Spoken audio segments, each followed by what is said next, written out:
तुम्हाला बघायचं होतं ना, की माझी भाकरी एवढी छान कशी होते आणि एकदम खरपूस अशी भाजली जाते.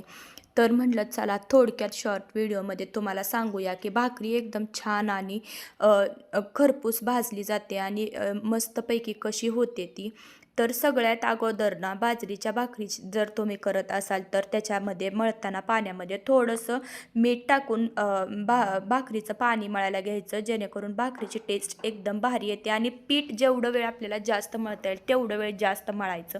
म्हणजे लहानपणी आपण भाकरी करताना कसं जास्त पीठ मळतो आणि ती छोटीशी तुटकी मुटकी भाकरी असते, पण एकदम छान त्याची टेस्ट आलेली असते त्या भाकरीला, कारण ते पीठ जास्त वेळ आपण मळलेलं असतं. थोडंसं छोटासाच उंडा घेऊन एकदम पातळ अशी भाकरी करायची, जेणेकरून जाडसर भाकरी असली ना तर मग ती चांगली लागत नाही आणि गॅसवर जाड भाकरी व्यवस्थित भाजली पण जात नाही.